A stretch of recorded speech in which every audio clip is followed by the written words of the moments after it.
حدیث میں آتا ہے کہ اللہ جل شانہ نے جو انسان کو بنایا ہے اس کی محبت کے 100 درجے اللہ جل شانہ نے بنائے ہیں. ان میں سے ایک یہ ہے کہ 99 حصے جو ہے اللہ جل شانہ نے اپنے پاس رکھ لیے، اور ایک درجہ جو محبت کا وہی ایک درجہ جو ہے اللہ تعالیٰ نے وہی ایک درجہ انبیاء کرام کو بھی دیا، وہی درجہ جو ہے ایک جانوروں کو دیا جو وحشی جانور ہیں. اگر ہم ان وحشی جانوروں کی طرف ہاتھ بھی دوڑاتے ہیں، ہاتھ بھی بڑھاتے ہیں، تو وہ کیسے ہمارے اوپر لپک کر ہمیں مارنے کی کوشش کرتے ہیں. تو اللہ جل شانہ اگر انہی کے بچے اگر دائیں بائیں ہو جائیں تو کتنے فکر مند ہو جاتے ہیں. تو اللہ جل شانہ نے ایک انسان کو اتنے عظیم ڈھانچے میں سنوارا ہے اور اپنے ہاتھوں سے بنایا. اللہ فرماتے ہیں نفخت من روحی، کہ اپنی روح سے میں نے اس کے روح ڈالی، اور اس کو میں نے خلقت بیدی، انسان کو میں نے اپنے ہاتھوں سے بنایا. آج ایک انسان کوئی گاڑی بناتا ہے یا کوئی چیز بناتا ہے تو اس کے لیے کتنا فکر مند ہوتا ہے، اس کے لیے ایک شیڈول نامہ، ایک فہرست نامہ، سارا کچھ بناتا ہے کہ اس کو اس کے مطابق بناتے چلے جاؤ گے، چلاؤ گے تو یہ تمہاری گاڑی بھی صحیح چلے گی، تمہاری فریج بھی صحیح چلے گی. لیکن یہ ہے کہ اگر تم فریج کے مطابق نہیں چلاؤ گے، گڑبڑ کرو گے، تو تمہاری فریج ہے یا گاڑی ہے جو چیز بھی دنیا کے اندر ہے وہ ڈیمیج ہو جائے گی اور تمہیں اس کا اندازہ بھی نہیں ہوگا. تو اللہ نے انسان کی جو زندگی دی ہے ایک مختصر سی زندگی دی ہے کہ انسان دنیا میں جا رہا تو ہے، لیکن یہ ہے کہ دنیا کے اندر جا کر میری دنیا جو میں نے بنائی ہے، اور جب سے میں نے اس دنیا کو دیکھا ہے بنایا ہے تو اس کو ایک دفعہ بھی محبت کی نگاہ سے نہیں دیکھا. تو ہم ذرا خود سوچیں کہ جو اللہ جل شانہ جس نے اس دنیا کو بنایا ہے وہ کہہ رہے کہ میں نے ایک دفعہ بھی اس دنیا کو رحمت کی نگاہ سے نہیں دیکھا. آج کے انسان اس کے اندر اتنی محنت کر رہا ہے، اتنی محنت کر رہا ہے کہ گویا کہ یہاں ہمیشہ کے لیے رہنے کے لیے آیا ہے. حالانکہ زندگی موت کا کوئی پتہ نہیں ہے. حضرت سلیمان علیہ السلام کے پاس کیونکہ ایک وزیر بیٹھا ہوا تھا تو حضرت جبرائیل علیہ السلام آئے تو حضرت جبرائیل علیہ السلام نے ذرا آنکھیں دکھائیں تو وزیر تو جو تھا وہ ڈر گیا. اس نے کہا معاملہ تو بڑا گرم لگ رہا ہے. اس نے حضرت سلیمان علیہ السلام سے کہا کہ مجھے فلاں جزیرے پہ آپ پہنچا دیں، مجھے جو یہ جبرائیل علیہ السلام ہے ان سے مجھے ڈر لگ رہا ہے. تو حضرت سلیمان علیہ السلام نے ہوا کو کہا کہ چلو بھائی اس کو اٹھاؤ اور اس کو اپنے مقام پہ پہنچا دو. جیسے وہ اپنے مقام پہ پہنچا تو حضرت جبرائیل علیہ السلام وہاں پہنچ گئے اور کہا ہاں بھائی تو کہاں جا رہا ہے، تیری موت سارا کچھ یہی لکھا پڑا تھا. تو میرے بھائی دوستو بزرگوں، اللہ نے جو زندگی دی ہے اس زندگی کا مقصد اور مقصود یہ ہے کہ نبی کریم صلی اللہ علیہ وسلم کی مبارک زندگی ہمارے دلوں کے اندر اتر جائے، ہمارے پورے جسم پر اتر جائے. جیسے کہ ابھی بزرگ بیان کر کے گئے تھے کہ لا الہ الا اللہ محمد رسول اللہ، یہ ایک دو پہلو ہیں. لا الہ الا اللہ ہے لیکن محمد رسول اللہ نہیں ہے، یعنی کہ دل کے اندر یقین ہے کہ کرنے والی ذات، دھرنے والی ذات ایک اللہ کی ہے.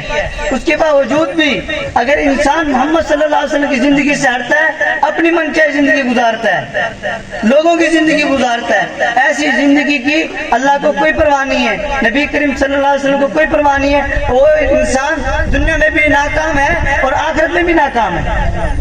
اور جو بندہ داڑھی بھی رکھ رہا ہے، کپڑے بھی پہن رہا ہے، سارا کچھ کر رہا ہے، لیکن لا الہ الا اللہ کا یقین، وحدانیت کا یقین اس کے دل میں نہیں ہے، میرے بھائی دوستو بزرگوں، وہ دنیا میں بھی ناکام ہے اور آخرت میں بھی ناکام ہے. تو ہر چیز کی ایک فکر ہوتی ہے کہ کیسے ہماری زندگی ایک اچھے رخ پہ آ جائے، کیسے ہمارا رب ہم سے راضی ہو جائے. آج حدیث میں آتا ہے کہ جو انسان کہتا ہے کہ فلاں شخص میرا کام کر دے گا، فلاں شخص میرا کام کر دے گا، میں ساری ذمہ داری اس کو سونپتا ہوں، یقین مانو وہ کچھ بھی نہیں کر سکتا. اور اللہ بھی کہہ دیتے ہیں اگر تم نے لوگوں سے لو لگایا ہوا ہے کہ فلاں میرا کام کر دے گا، فلاں میرا کام کر دے گا، تو جا پھر میں بھی تجھے انہیں کے ہاتھوں دے دیتا ہوں، دیکھ بھی تو لوگوں کے ہاتھوں کیسے رسوا ہوتا ہے. تم اپنی زندگیوں کو پرکھیں کہ آیا کہ دنیا کے اندر ہم آئے، ہمارے آنے سے کوئی تبدیلی ہوئی ہے؟ نہ ہمارے جان سے کوئی تبدیلی ہوگی. کسی ساتھی سے ہم کہہ دیں کہ آپ تبلیغ میں وقت لگائیں یا آپ جہاد میں جائیں تو وہ کیا کہتا ہے؟ ٹائم نہیں ہے، میرے پاس وقت نہیں ہے، میرا کاروبار بند ہو جائے گا. میرے بھائی دوستو بزرگوں، کاروبار سارا کوئی یہیں کہیں رہ جائے گا. جب موت کا فرشتہ آتا ہے نا تو اکثر لوگ کہتے ہیں کہ آنکھ تار بند گئی ہے، یعنی کہ آنکھیں آسمان کی طرف لگ گئی ہیں. تو انسان اپنی بے کسی اور حسرت پہ رو رہا ہوتا ہے کہ اے کاش میں کوئی اچھا اعمال کر لیتا، کاش میں اللہ کو یاد کر لیتا، کاش میں نبی کریم صلی اللہ علیہ وسلم کی مبارک زندگی کو اپنے سینے سے لگا لیتا. آج ہم دیکھتے ہیں کہ کئی واقعات ہمارے سامنے پیش آ چکے ہیں. سوڈین میں کتنے قرآن کی بے حرمتی کی گئی، وہ کس وجہ سے کہ ایمان، مسلمانوں کا ایمان دیکھنے کے لیے کیا ہے کہ ایمان مسلمانوں کے اندر کسوٹی ہے یا نہیں ایمان کی؟ اور انشاءاللہ ایک دن ایسا آئے گا کہ اس ایمان کی چنگاری سے یہ یورپ بھی جلے گا، برطانیہ بھی جلے گا اور سوڈان بھی جلے گا۔ تو کیسے وہ ہمیں دیکھتے ہیں کہ دیکھو یہ مسلمان ہے۔ آج کل مسلمان اور کافر کے درمیان میں فرق کرنا بھی بہت مشکل ہے۔ نام مسلمان ہے لیکن کام کوئی اور ہے۔ ہم اپنے معاشرے کو دیکھیں، ہم اپنے گھر کے حوال دیکھیں، ہماری باہر کیا کنڈیشن ہوتی ہے، گھر کے اندر ہماری کیا صورتحال ہوتی ہے۔ اور جو بندہ کامیاب ہونا چاہتا ہے معاملات میں بھی نبی کریم صلی اللہ علیہ وسلم کی زندگی کو دیکھنا پڑے گا، تجارت میں بھی آپ صلی اللہ علیہ وسلم کی زندگی کو دیکھنا پڑے گا، گھر کے اندر بھی باہر بھی، رشتہ داروں کے ساتھ سلوک بھی، دائیں بائیں سارا کچھ نبی کریم صلی اللہ علیہ وسلم کی زندگی کے مطابق زندگی گزارے گا تو یہ کامیاب ترین انسان ہے۔ بس انسان چاہتا ہے کہ میں اپنی ان رونقوں میں پڑا رہوں گا اور کماتا چلا جاؤں گا، کھاتا چلا جاؤں گا، بینک بیلنس بناؤں گا، یہ چیز یہ کوئی کامیابی نہیں ہے۔ یہ کامیابی تو وہ ہے جن کو صحابہ کرام رضی اللہ عنہم اجمعین نے بتایا، اللہ جل شانہ نے بتایا کہ آپ صلی اللہ علیہ وسلم کی مبارک زندگی یہ ہے، تم اس کے مطابق چلو گے۔ میرے نبی کریم صلی اللہ علیہ وسلم نے فرمایا کہ اللہ جل شانہ نے صحابہ کرام رضی اللہ عنہم اجمعین کو خود منتخب کیا، خود چنا اور ان سے ایسے افعال کروائے کہ شریعت جو ہے وہ نافذ ہو جائے۔ آج کے انسان کہتا ہے تھوڑی سی کمی ہو جاتی شریعت میں، تھوڑا سا مسئلہ تھوڑا سا یوں ہو جائے، مرتب تھوڑا سا یوں ہو جائے۔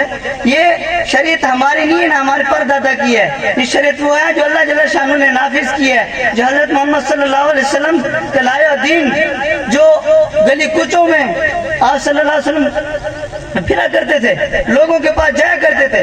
1,24,000 انبیاء کرام اس دنیا میں آئے، ہر انبیاء کا کام یہی تھا کہ لوگوں اللہ کی طرف آ جاؤ، لوگوں اللہ کی طرف آ جاؤ۔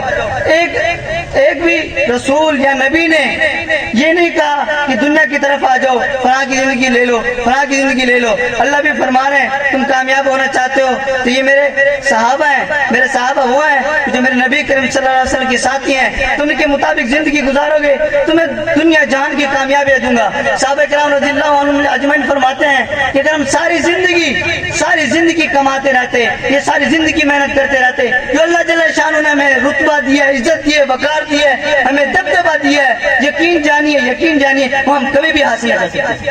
حضرت عمر رضی اللہ تعالیٰ عنہ کے بارے میں آتے ہیں، اے عمر تو کمینہ تھا، تو نے اس دین کو اپنایا، اس دین کی وجہ سے اللہ نے تجھے کتنا باعزت بنایا۔ آج کافروں کے دلوں میں جب تیرا نام لیا جاتا ہے تو کافر کام جاتے ہیں، جب صحابہ کرام رضی اللہ عنہم اجمعین کا نام لیا جاتا ہے تو لوگوں کے دل کام جاتے ہیں۔ اور مسلمان عام مسلمان نہیں ہے، یہ وہ مسلمان ہے کہ جس کے ساتھ اللہ کے احکامات بھی ساتھ ہیں اور نبی کریم صلی اللہ علیہ وسلم کی مبارک زندگی بھی ساتھ ہے۔ تو خدا را ہم اپنی آنکھوں کو کھولیں۔ آج ہمارے نوجوان بچے، نوجوانوں کی آج کا تربیت کیسے ہو جا رہی ہے، ان کا رجوع کس طرف ہو رہا ہے؟ سب سے زیادہ رجوع آج سوشل میڈیا نے پھیلایا، اللہ معاف کرے، اللہ معاف کرے، ہر چھوٹے بچے کے پاس موبائل ہے، ہر چھوٹے بچے کے پاس موبائل ہے۔ اور سب سے مظلوم کتاب وہ قرآن مجید ہے کہ اللہ جل شانہ کھول کے کہہ رہے انسان تو مجھے یاد کر، میں تجھے یاد کروں گا، تو مجھ سے فریاد کر، تو لوگوں کے پیچھے کیوں مارا پھرتا ہے؟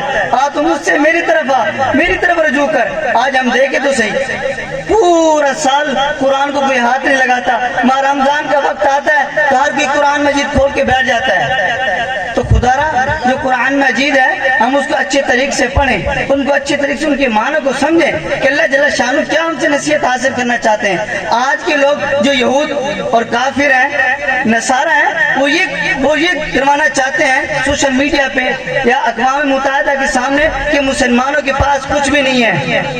ان کو پتہ ہے کہ ان کے حالات بالکل ڈیمیج ہیں، نہ یہ اللہ کی مان رہے ہیں، نہ یہ اللہ کے رسول کی مان رہے ہیں۔ یہ ہم وہی کہیں گے جو یہ کریں گے۔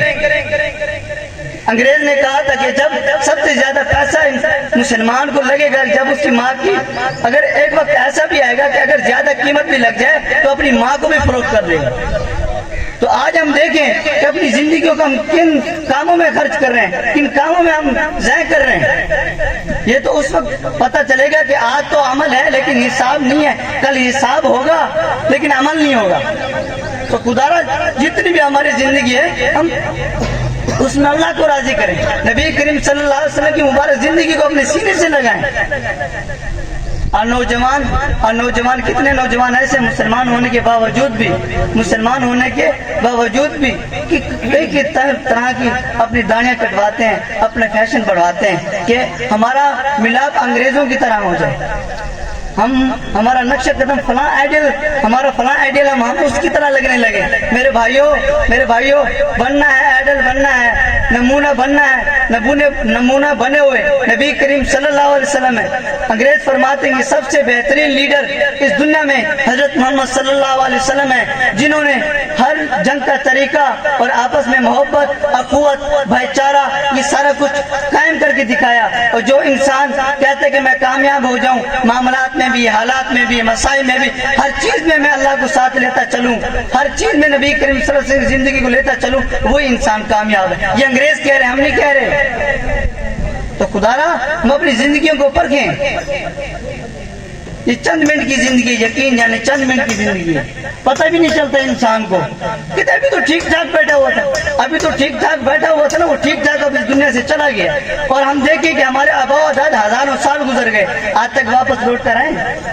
کوئی ساتھ اپنے مال لے کے گیا، اور کل قیامت کے دن یہ نہیں پوچھا جائے گا ہاں بھائی بتا تو نے کتنا مال کمایا تھا، تو نے کتنے غریبوں کو کھانا کھلایا، تو نے کہاں خرچ کیا، سارے کچھ سوالات ہوں گے، لیکن کیا ہے پھر اس کا؟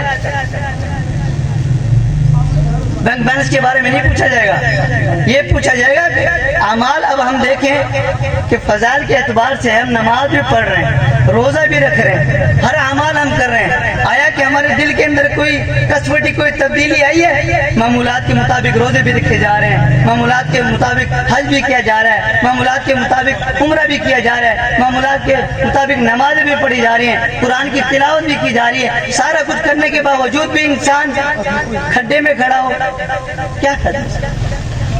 اعمال کی نیکی ہو، اعمال کی بوری ہو تو اس کے اندر کوئی سوراخ نہ ہو۔